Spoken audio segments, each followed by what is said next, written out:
and welcome to another episode of The Nonsense Review. I'm your host as always, Devon, and joining me equally as always is Rick. Hello everybody. And just for you guys in the know, you know I didn't say a number at the beginning because this is another one of our patented rainy day episodes, as it were. Sometimes we're sick, sometimes the internet fucks us, sometimes we just don't feel like recording because we've had a bad week. So this is for one of those times. And today we're doing something a bit short. We're going to do the very first episode of Helluva Boss, well, actually the pilot. And Rick knows a bit more about it than I am, but we'll throw to him in a moment. First things first, because this is a bonus episode, we don't want to talk about our weeks. We are instead going to borrow a segment from the Nonsense Retrospective. Yep, we're going to go with our time-honored tradition of the nonsense asinine hypotheticals. And do you have one for me today? I do. It seems to fit the theme of the episode, so why not? My question is a simple one, or maybe not. What is your favourite vision of the afterlife?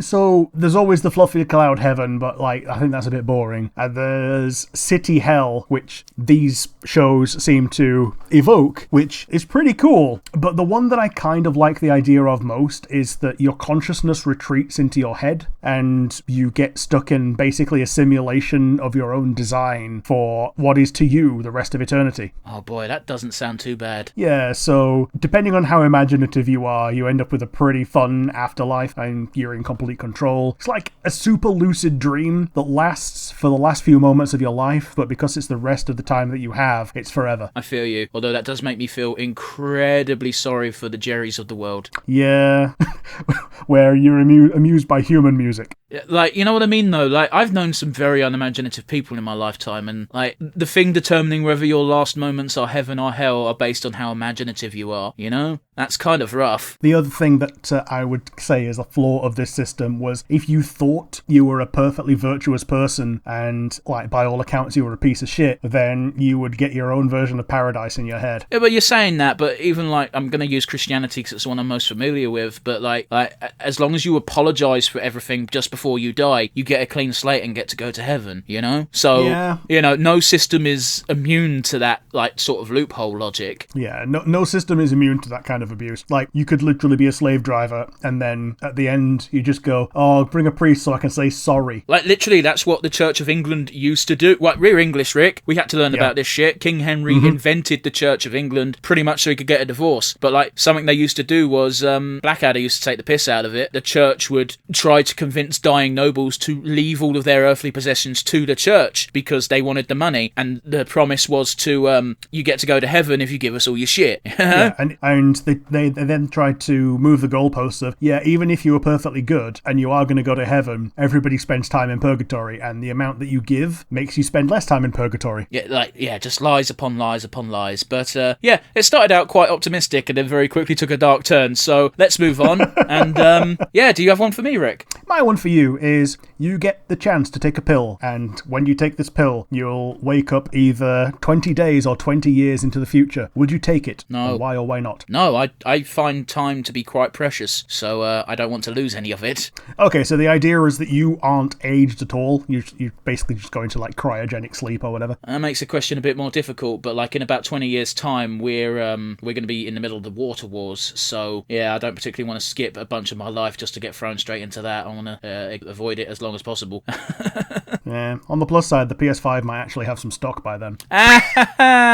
Got him! Yeah, except you've already got one, so oh well. If you really want one, it isn't easy to get one, but if you camp the stocks, you can beat the bots. Yeah. Because that is still what the problem is. It's not people going out and being overhype and buying them as much as Sony wants that to be the case. It's fucking bots stocking them for people who want to gouge the prices. Yeah, bots and scalpers. But yeah, today we're going to be doing Helluva Boss. I've been wanting to watch this for a while. I've held fire for this last week, specifically so we could do it to the podcast. So yeah, do your spiel. Yep, I have seen all of these, so if you want to watch along at home, it's Helluva Boss on YouTube and on the Vivzy Pop channel, available to everyone for free, and I'm sure she'd be quite happy if you gave a little donation here and there. Very quickly, it's the pilot, not episode 1, the pilot we are watching. We're starting with the pilot, so 3, 2, 1, and go. I do like this intro warning card. It was very cute. Yep. So yeah, one of the reasons why this came onto my radar in the first place is because all of the Helltaker fucking fan artists are like, oh, it's like Helluva Boss. Yep. And I've seen so much art of that furry fox, wolf woman. Yeah, Luna. Just massive whiteboard writing, fix this shit. Yep. And Moxie is voiced by Invader Zim. Oh, okay.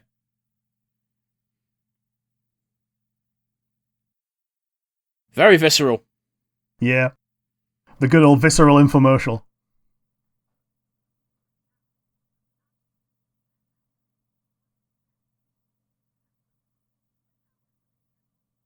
That's a bad idea.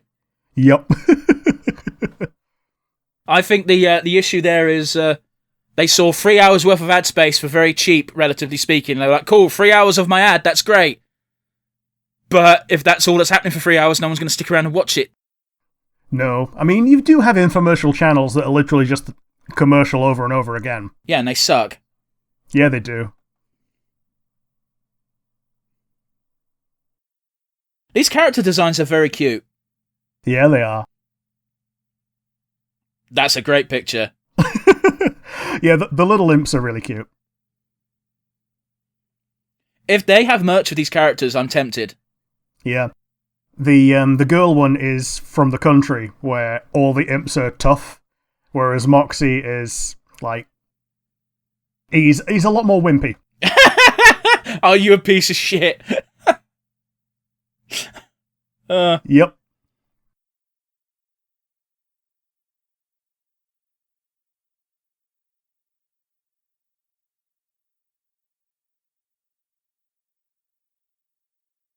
That's fair. Yeah, it's not even the guy who was killing his wife. It was not even killing. Who was fucking his wife. It's the person who reported him to the police. Yeah. Oh, so that's why they're called imps. Yes. Did they just say the Armenian murder professionals? Well, it's immediate murder. Oh, I thought they said Armenian. Jesus. Yep, they fucked up during this one. Is there any better gag than attractive female character having a deep masculine voice? Reminds me of that sign in Dr. Bees. Dr. Bees? Have you not seen Dr. Bees? No. Okay, I'll have to show you Dr. Bees after this. It's a meme show. Oh, well.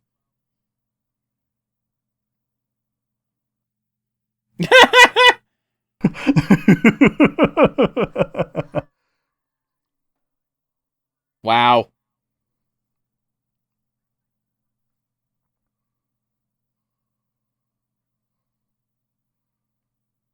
We just saw the assassination. You fucked up. Yep.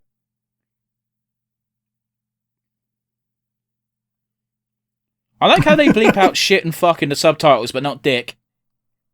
That is incredibly cute. The way she was growling. Yeah, she's both growling and kind of purring.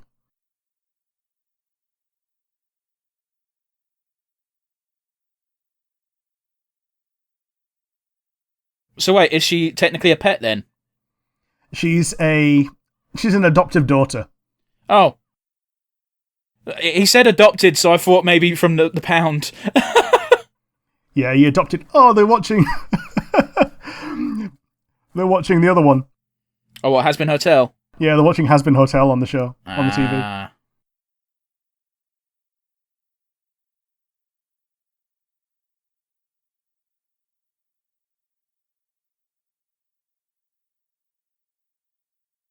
If you're hangover in the morning, you take care of the dog. Everybody knows this. Yep. What the fuck? I wasn't expecting that. Just to boot the baby. This is so fast-paced, I'm going to have to rewatch this on my own time. Yep. So, this is the actual lore for how they actually get to go to the human world.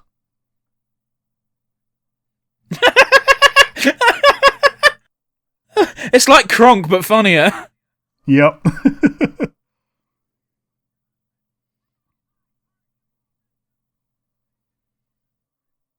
I'd buy those bobbleheads. Hmm.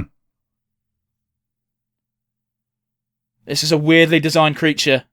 Yeah, it's Lord Stalis. He's apparently is a real demon, that it's meant to be an owl demon of some kind. Sure.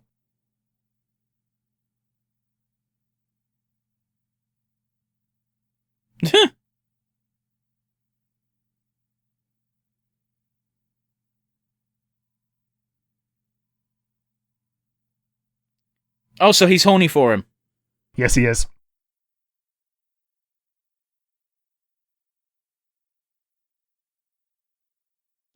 Was he in the contacts list as Creepy Mouth? Yes.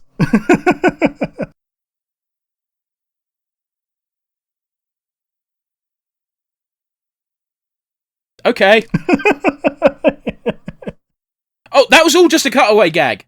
Yeah, that was all a cutaway gag of the origin story of how he got the book to go to the human world. Oh!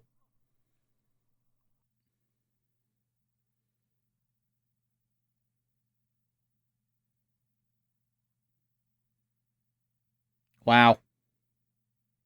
Money helps, Satan bless.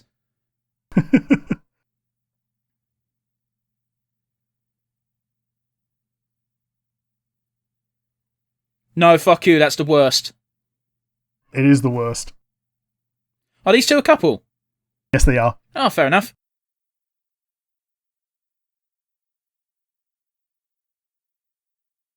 It's a fair question. Please don't be in the bed with them. Why is he purring? Oh no.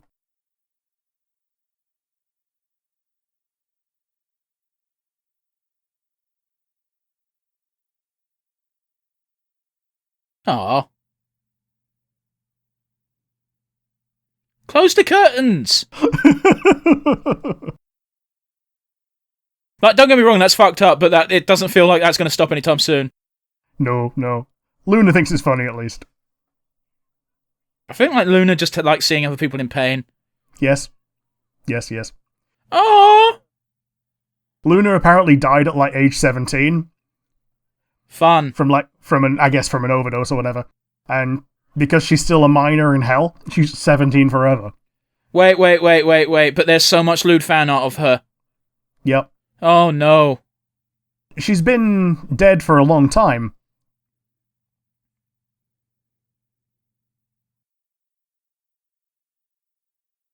Wow. Fight, kiss. Oh, he's still... What? Yeah, he's still there. Why is he in hell? Because he died? Well, they brought him to hell because that's where they can keep on treating him. Okay. Because it's cheaper than, paying for the doctor.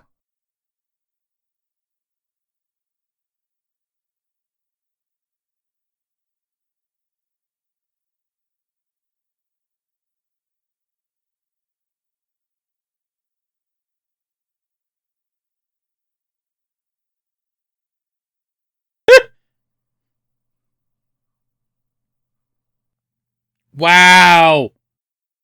Little shit. To be fair, he is trying to get murdered.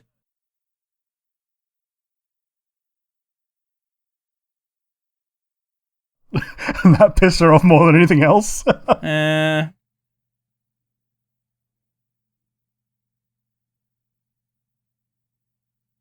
Convenient.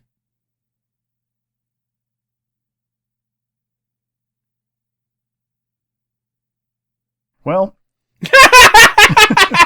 That's great. I love it.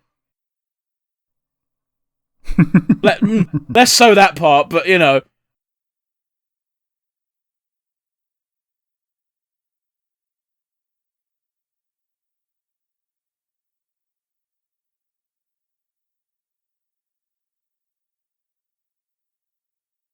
Fair.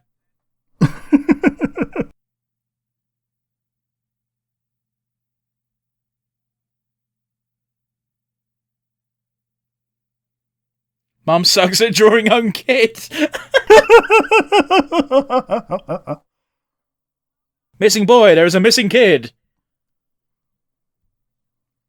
I like that. I like that as an idea for an outro card. It's just some of your, what is it, Yeah, storyboarding? the concept art, yeah. Yeah, storyboards and concept art just as set to additional, like an extended version of a song that was in the show. Yeah. It's very cute.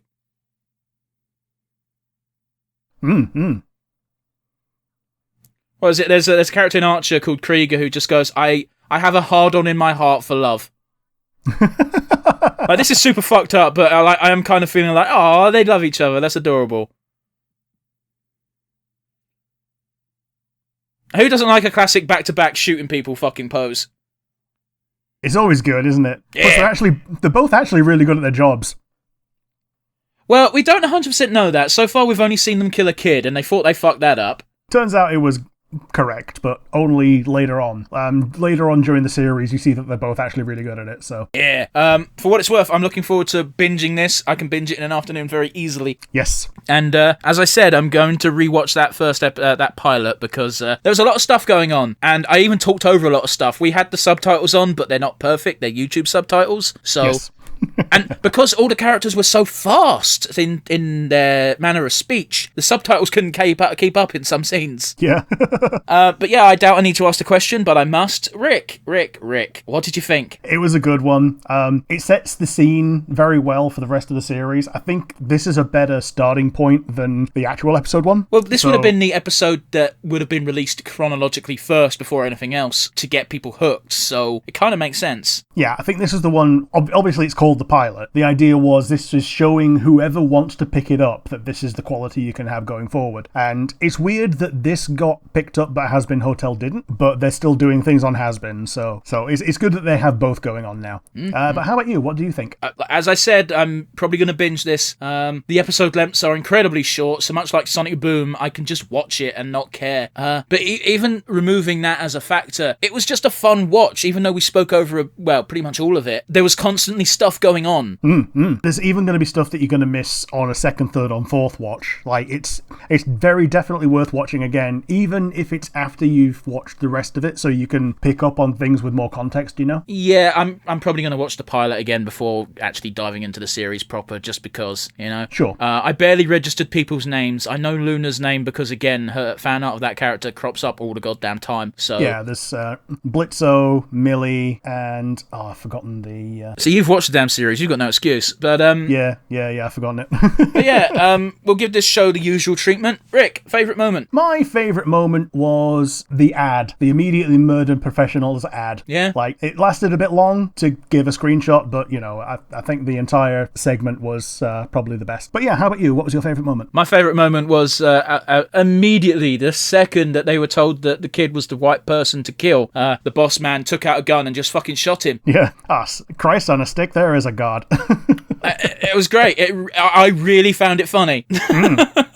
But yeah, we can't only talk about the good, we do have to talk about the bad. Rick, weakest link? Weakest link is probably that it was a little bit quick in the pacing. It could have done with slowing a couple of things down, being a couple of minutes longer, just to let some of the comedy sink in, you know? Because yes, it was rapid fire. Sometimes you need that little bit more for your brain to process why something was funny rather than just the shock of it, you know? While I get what you're saying, animation is neither a cheap nor a speedy process, so I can kind of understand why that wasn't the case. Especially for the pilot. Like, the later episodes are like 16, 17 minutes. This was 13. This wasn't even 13, it was 11:11. Okay, yeah. Like, it's YouTube, it tells you that. Yeah, sorry. It's the actual episode 1 is 13:41, and YouTube put me straight onto it, so I just completely missed that, so I'm stupid. Oh, that's fine, it happens.